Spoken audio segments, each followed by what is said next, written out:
Make up your mind. Decide to walk with me around. Federalist No. 18, the same subject continued. The insufficiency of the present Confederation to preserve the Union. For the Independent Journal. To the people of the state of New York. Among the confederacies of antiquity, the most considerable was that of the Grecian republics, associated under the Amphictyonic Council. From the best accounts transmitted of this celebrated institution, it bore a very instructive analogy to the present confederation of the American states. The members retained the character of independent and sovereign states, and had equal votes in the federal council. This council had a general authority to propose and resolve whatever it judged necessary for the common welfare of Greece, to declare and carry on war, to decide, in the last resort, all controversies between the members, to find the aggressing party, and to employ the whole force of the confederacy against the disobedient, to admit new members. The Amphictyons were the guardians of religion, and of the immense riches belonging to the temple of Delphos, where they had the right of jurisdiction in controversies between the inhabitants and those who came to consult the oracle. As a further provision for the efficacy of the federal powers, they took an oath mutually to defend and protect the united cities, and to punish the violators of this oath, and to inflict vengeance on sacrilegious despoilers of the temple. In theory and upon paper, this apparatus of power seems amply sufficient for all general purposes. In several material instances, they exceeded the powers enumerated in the Articles of Confederation. The Amphictyons had in their minds the superstition of the times, one of the principal engines by which government was then maintained. They had declared authority to use coercion against refractory cities, and were bound by oath to exert this authority on the necessary occasions. Very different, nevertheless, was the experiment from the theory. The powers, like those of the present Congress, were administered by deputies appointed wholly by the cities in their political capacities, and exercised over them in the same capacities. Hence the weakness, the disorders, and finally the destruction of the Confederacy. The more powerful members, instead of being kept in awe and subordination, tyrannized successively over all the rest. Athens, as we learn from Demosthenes, was the arbiter of Greece for 73 years. The Lacedaemonians next governed it for another 29 years. At a subsequent period, after the Battle of Leuctra, the Thebans had their turn in domination. It happened, but too often, according to Plutarch, that the deputies of the strongest cities awed and corrupted those of the weaker, and that judgment went in favor of the most powerful party. Even in the midst of defensive and dangerous wars with Persia and Macedon, the members never acted in concert, and were, more or fewer of them, eternally the dupes or the hirelings of the common enemy. The intervals of foreign war were filled up by domestic vicissitudes, convulsions, and carnage. After the conclusion of the war with Xerxes, it appears that the Lacedaemonians required that a number of the cities should be turned out of the confederacy for the unfaithful part they had acted. The Athenians, finding that the Lacedaemonians would lose fewer partisans by such measure than themselves, would become masters of the public deliberations, vigorously opposed and defeated the attempt. This piece of history proves at once the inefficiency of the Union, the ambition and jealousy of its most powerful members, and the dependent and degraded condition of the rest. The smaller members, though entitled by the theory of their system to revolving equal pride and majesty around the common center, had become, in fact, satellites of the orbs of primary magnitude.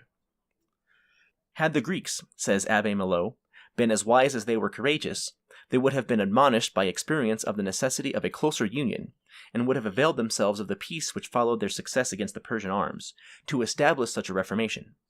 Instead of this obvious policy, Athens and Sparta, inflated with the victories and the glory which they had acquired, became first rivals and then enemies, and did each other infinitely more mischief than they had suffered from Xerxes. Their mutual jealousies, fears, hatreds, and injuries ended in the celebrated Peloponnesian War, which itself ended in the ruin and slavery of the Athenians who had begun it. As a weak government, when not at war, is ever agitated by internal dissensions, so these never fail to bring on fresh calamities from abroad. The Phocians having plowed up some consecrated ground belonging to the temple of Apollo, the Amphictyonic Council, according to the superstition of the age, imposed a fine on the sacrilegious offenders. The Phocians, being abetted by Athens and Sparta, refused to submit to the decree. The Thebans, with others of the cities, undertook to maintain the authority of the Amphictyons and to avenge their violated god. The latter, being the weaker party, invited the assistance of Philip of Macedon, who had secretly fostered the contest. Philip gladly seized the opportunity of executing the designs he had long planned against the liberties of Greece. By his intrigues and bribes, he won over to his interests the popular leaders of several cities, by their influence and votes, gained admission into the Amphictyonic Council, and by his arts and his arms, made himself master of the confederacy. Such were the consequences of the fallacious principle on which this interesting establishment was founded.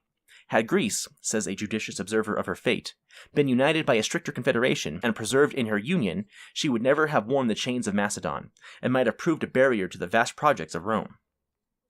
The Achaean League, as it is called, was another society of Grecian republics, which supplies us with a valuable instruction. The union here was far more intimate, and its organization much wiser, than in the preceding instance.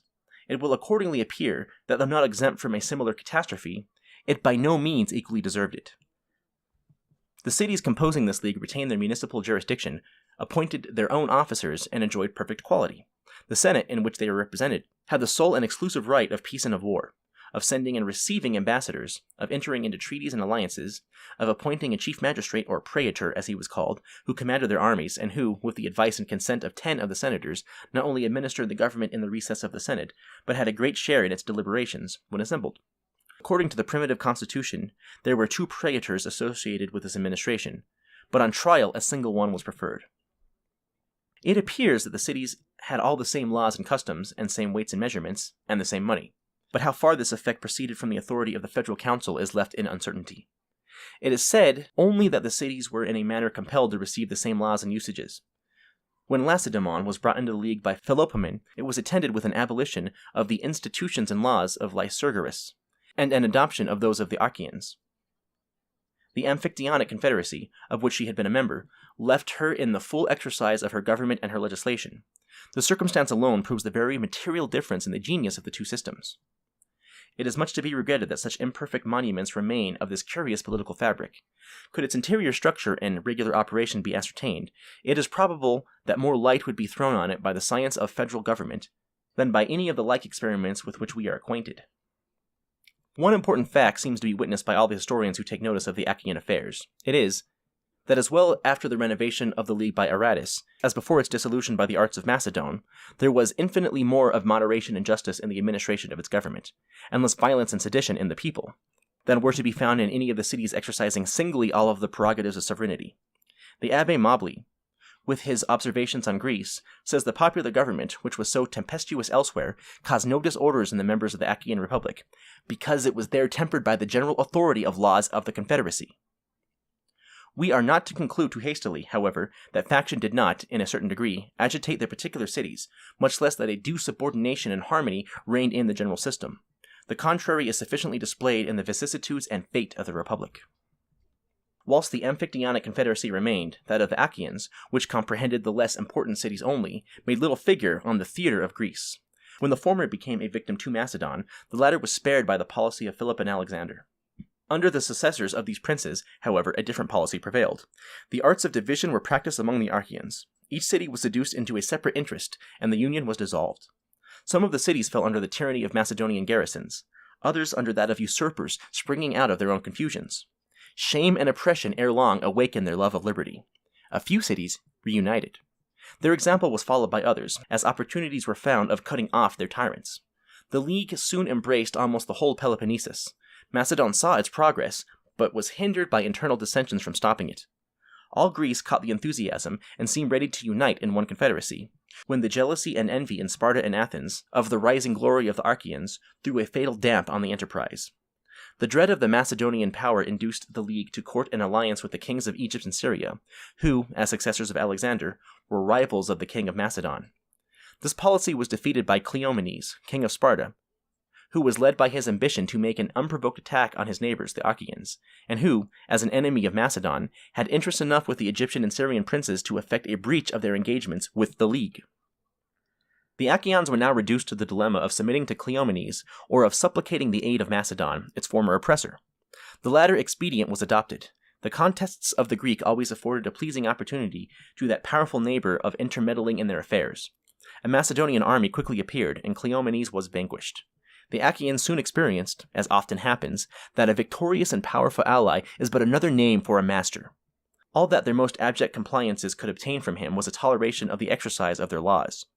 Philip, who was now on the throne of Macedon, soon provoked by his tyrannies fresh combinations among the Greeks. The Achaeans, though weakened by internal dissensions and by the revolt of Messene, one of its members, being joined by the Aetolians and Athenians, erected the standard of opposition.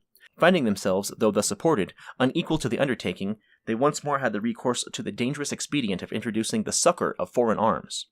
The Romans, to whom the invitation was made, eagerly embraced it. Philip was conquered, Macedon subdued. A new crisis ensued to the League. Dissensions broke out among its members. These the Romans fostered.